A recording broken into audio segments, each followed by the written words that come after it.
Welcome to Deadly Dames. So this is this week's pickups video, and I've decided that Christmas shopping just isn't for me. Every time I go to buy something for somebody else, I buy something for myself, so I clearly don't have Christmas shopping the right way. But anyway, so I'll start off with the DVDs, then the Blu Rays, then the Steelbooks, then the graphic novel, then the figure, because I'm just not good at Christmas shopping. But anyway, here we go. So, this week I've actually picked up a couple of TV series because a good few ones came out. So I got the new Game of Thrones series. I haven't even started watching this yet. I have actually seen the majority of the episodes when it was on anyway, but I really want to watch them all one by one. I love Game of Thrones, can't wait to watch it. I picked up Volume 11 of American Dad. It's really strange because Volume 10 came out like 2 weeks ago, so it was really strange now that Volume 11's out, but it doesn't bother me because I love American Dad. And I got Series 7 of Still Game. Now, Still Game is a Scottish TV series. It's very, very funny. The problem with it is though, like, if you're not Scottish, you might not get everything that they're going on about, but it is still really, really, really funny. I've been waiting forever for Season 7 because they actually did Series 1 to 6, then a Christmas special, and then the two guys that made it, I think they actually had a bit of a falling out, but last year, or was it the year before, they did a live show, and I thought it was the funniest thing ever, and I kept saying, I hope, because the live show was so successful, I kept wishing someone to see them live, that they would do a new series, and thank God they have, and it is still as funny as always. I picked up a couple of Bette Davis movies as well because I love Bette Davis, and the more I watch with her in it, the more I realise just how good she is. So every time I see something, I just pick it up just to see what it's like. So I got Hush Hush Sweet Charlotte, which sounds really good on the back. I've never seen it before, so I'm looking forward to watching that. And I can't even say this one. I keep saying it wrong, Mr. Skevington, but I think I might be saying that wrong. This is obviously a younger Bette Davis in this one than some of the movies which I really love, like Whatever Happened to Baby Jane, for example, and Burnt Offerings, which I recently watched with her in it. Yes, so I picked these two up. I haven't had a chance to watch them yet, but I'm looking forward to it. And then I actually owned this previously, and I got rid of it because I thought the remake was better. But then I kept seeing it popping up in people's videos, and I love Caroline Munro, and I just kind of thought, you know what, I'm going to give this a go again. I'm going to watch it and just try and think of it a little bit differently, and that's the original Maniac. Plus I love that cover art, it's amazing. But yeah, so I thought it wasn't very expensive. I think I paid £2 for it. I thought, right, I'm going to give it a go again. Haven't watched it yet though, it only came through yesterday. Then Blu-ray wise, now these are actually Blu-rays that Claire bought me for Christmas. And I kind of snuck them early. I'm really bad actually, I'm terrible. I can't keep secrets, and I've got like a nose for sniffing out Christmas gifts. But yeah, so she got me the Shameless Screen Entertainment 40th Anniversary Edition Blu-ray of Four Flies on Grey Velvet. If you have never heard of the company Shameless Screen Entertainment, I would definitely go and recommend that you find out a bit more about them because they're amazing. They specialise mainly in sort of giallo, but if you're a horror fan, then you're going to love at least one giallo film. But I love Shameless. They recently released The Church as well. Justine, I don't know if I put The Church Blu-ray on my pickup video from last week, but I got The Church DVD initially, and then I thought, oh, bugger, I'm just going to get the DVD, the Blu-ray, because the Blu-ray was... No, that's a lie, sorry. I got the Blu-ray first, I pre-ordered it, but then there was a bit of a delay with it, so I just picked up the DVD anyway. I love Shameless, and I know it sounds a bit mad buying both, but I would do anything to support this company. I just think they're great, and I want to see them doing more, because they've kind of slowed down a bit over the last few years, and I really don't want to see them fall behind with companies like Arrow and 88. I just really, really love them, so I would definitely recommend that you get a copy of this one. My very first Criterion, which is Cat People. Claire seen me eyeing this up, and I've seen a lot of Criterion videos on YouTube, and I've always been quite interested, but they were an American based company. They've only recently started releasing things in the UK, And up until now, other than Doctor Strange and the Samurai trilogy, which I've not picked up yet because they're quite expensive, I've not really seen anything that's made me want to buy something from them. But then I seen this one, and it was expensive, and I kept saying, oh, I'll wait for it to come down, I'll wait for it to go on a sale, and well, Claire surprised me by picking it up for me, because I love this film, so I haven't had a chance to watch it yet, because it is supposed to be a Christmas gift, so hope she doesn't watch this video and see I snuck it in there. And then the other Christmas gift that she got me was the Blu Ray 40th anniversary edition of Straw Dogs. This is the original one. I really like this Straw Dogs and the remake. I actually enjoy both of them, but I didn't have them on Blu-ray, so I was really glad that she picked up the 40th anniversary edition for me. You can hear by the soundtrack playing in the background that I got my new Steelbook for Ghostbusters. This is a new movie, and this one got a lot of hate.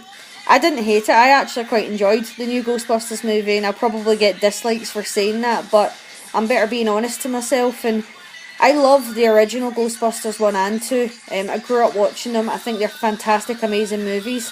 But I'm really happy that when they released this one, they didn't try to do a sequel. It wouldn't work trying to do a third part with an entirely new cast.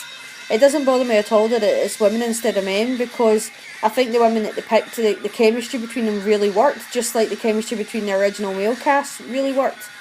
And I just overall really enjoyed the film. There are silly things, like I'm not a big fan of Chris Hemsworth's character in this. I think he's a bit too stupid, but they obviously just played it that way for the sake of it. But I did actually overall enjoy the film. There's still parts, I just watched it again today, that make me laugh out loud, and I'm not ashamed to say that. I'm really glad that I got this Steelbook edition though, because there's a couple of different ones going about, and I really wanted the one that matched the other two Steelbooks that I've got for Ghostbusters 1 and 2, by the same, I think it's the pop art design, and I'm not a fan of a lot of the pop art ones, but I really like this one, and the other two Ghostbuster ones. Steelbook wise as well, I also got, oh, hold on.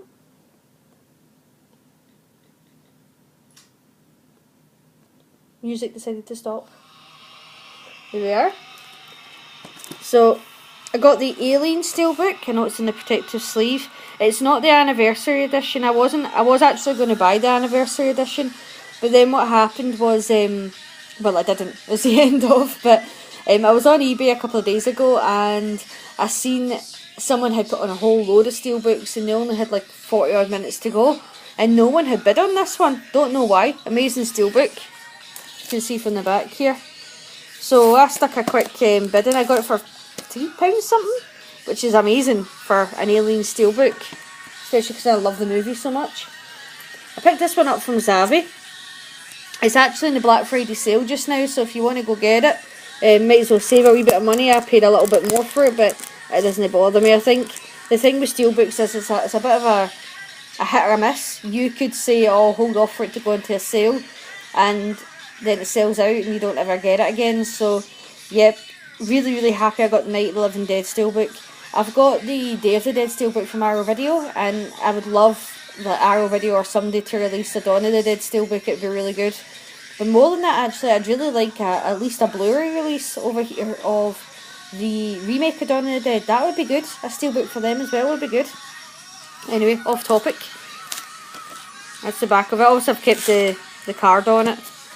It's not a little flimsy one that you can fold up and put inside, so I just left it on the outside. I also went for Mermaid. I'd seen a review of this on A Touch of Film, and it looked interesting. I really like Kung Fu Hustle, and it's by the same guy that did it. It's basically a movie about like a guy wanting to build this massive shopping centre where the last remaining mermaids are living, and the mermaids go mental basically and seek revenge. So it sounded interesting to me. It's in the Black Friday sale in HMV, so you're not going to get any cheaper than that just now anyway. And last for the Steelbooks, I showed the rest of these in a previous video, but I've been waiting for part 3 to come through, and that is the Steelbook of Spider-Man 3, the original one with Tobey Maguire, Sam Raimi's, and it's a lenticular cover again. So that's me actually got all the lenticular covers for the Spider-Mans. Claire's a big Spider-Man fan. She didn't mind the Amazing Spider-Man. I thought the first one was okay, the second one's not great. but I love the Sam Raimi ones. I know 3's not particularly the best one, but 1 and 2 especially, I just really love them. And I also treated myself to this figure from Ash vs the Evil Dead. I haven't opened it up yet. I'm not actually sure whether to open it up or not, but I've got all my other Army of Darkness and Evil Dead 2. I wish they would release some Evil Dead 1 figures. I've got all of them up in the spare room open, so I think I'll just put them up next to that. Claire got me the S-Mart one for Christmas, and my sister got me the... what's the demon called again? I can't remember what it's called, but there's the demon there. So Claire got me the Ash S-Mart, and my sister got me the demon for Christmas. So I figured when I went into Forbidden Planet last night and seen that this was marked down in price, I thought, oh, I'm going to go for that one too. Might as well have all 3. And then when I was in Forbidden Planet, I was trying to kill time for Claire to finish work. And there's a guy in there that I always chat to him about graphic novels. He's got a very similar taste in graphic novels to me, and he's just an overall nice guy. I wish I knew his name, but should probably ask him one day what his name is, because I talk to him all the time. But I basically asked him if there was any graphic novels he could recommend, because just now all the ones that I read, the next issues aren't out yet. So things like Chew and Saga, Walking Dead, Crossed, all the next issues aren't out, so I have nothing to read, and I wanted to kill some time, as I said, waiting for Claire. So I basically asked him if there was anything that he could recommend to me, and he recommended this one. Leaving Megalopolis. I can't say it properly, but it was really good. It's basically like The Walking Dead meets superheroes. So there's a event that's happened, and it's caused all the superheroes to go crazy, and basically they're in constant rage and pain, and the only way to calm the rage and pain is by killing people. So this story follows a group of human survivors trying to get out of Megalopolis, fighting against these crazed superheroes. It was really interesting, actually. It was a really good read. I'm looking forward to seeing what they do in the next one. There was a little, with this one, because it's a hardback, there's a little extra 14-page bonus on the back of it, but I would recommend giving it a go. Does it say issue 1? Yeah, it says issue 1 on the side, so there must be more than one to come. So I'm going to have to look out for that. I think I've found another one that I'm really going to enjoy reading. But yeah, that's everything for this week's pickups. There's quite a lot that are still on pre-order and been in pre-order for a while. So when they come through, obviously I'll do another pickup video. But for just now, any questions, I'll still leave them below. If there's any of these you want to chat about a bit more, you know I like to chat about my movies and TV series. Just leave the comments below and I'll get back to you. And as always, thank you very much for watching. Please like and subscribe, and take care.